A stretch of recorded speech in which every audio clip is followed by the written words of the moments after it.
Indonesian Vice President Ma'ruf Amin is attending the UN Climate Summit Cop27 in Egypt and gave a speech in which he urged the climate forum to agree to implement the Cop26 agreements.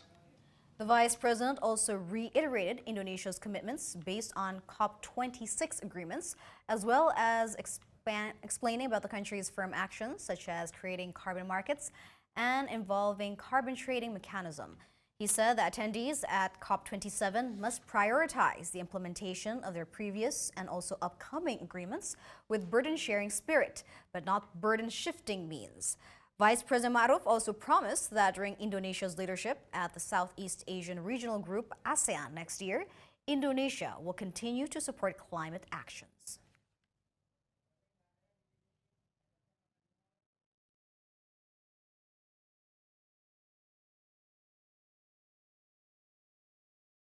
Triple planetary crisis, perubahan iklim, polusi, dan hilangnya keanekaragaman hayati.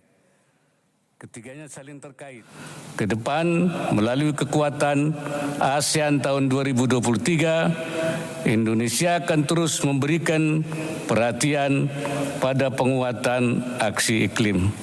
The Cop27 summit is calling for a historic climate solidarity pact between developed and developing economies to reduce carbon emissions and also speed up the renewable energy transition. World leaders are making the case for a tougher action in Sharm el-Sheikh to tackle global warming Tuesday. This year's international climate talks in Egypt heard growing calls for fossil fuel companies to help pay for the damage they have helped cause to the planet. The United States midterm election is hanging over the talks, with many environmental campaigners worried that defeat for the Democrats could make it harder for President Biden to pursue his ambitious climate agenda.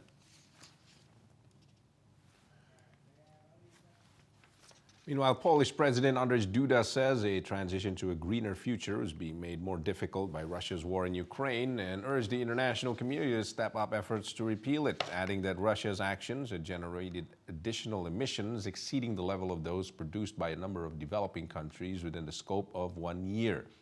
He says Russia should be made accountable and pay for generating enormous human losses, damage to Ukrainian infrastructure, economy, and the environment.